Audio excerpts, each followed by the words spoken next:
Doctor બી.આર. આંબેડકરની 135મી જન્મ જયંતિ નિમિત્તે વડોદરા શહેરમાં ભવ્ય ઉજવણી કરવામાં આવી। આ અવસર પર ભારતીય જનતા પાર્ટીના પ્રમુખ જયપ્રકાશ સોનીની ઉપસ્થિતિમાં વિશાળ રેલીનું આયોજન કરવામાં આવ્યું। રેલીનો પ્રારંભ શહેરના કાલાઘોડા વિસ્તારમાંથી કરવામાં આવ્યો હતો, જે અલકાપુરી સ્થિત આંબેડકર સર્કલ સુધી પહોંચી હતી।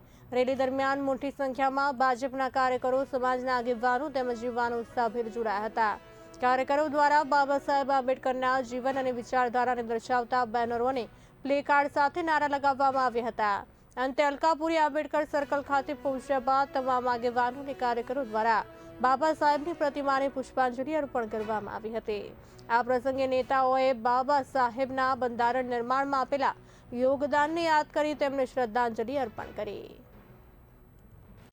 આજે વિશ્વ વિભૂતિ ભારત રત્ન એવા ડોક્ટર ભીમરાવ આંબેડકરજીની 135મી જન્મજયંતિ છે।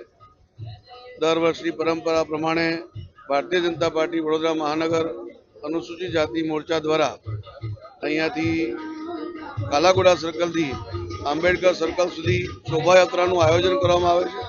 આજે મોટી સંખ્યામાં કાર્યકર્તાઓ આ શોભાયાત્રામાં જોડાયા છે। બાબા સાહેબનો જે જીવન સંદેશ છે, સૌએ પોતાના જીવનમાં અપનાવવો જોઈએ। સામાજિક સમરસતા અને સદભાવના દરેકના જીવનમાં આવે, એવા પ્રકારના ગુણો આપણામાં પણ વિકાસ થાય અને સૌ એને અનુસરે, એ પ્રકારની સૌને અપીલ કરું છું। સાથે સાથે આજના આ બાબા સાહેબના જન્મદિવસ નિમિત્તે સૌને હાર્દિક શુભકામનાઓ, અભિનંદન આપું છું।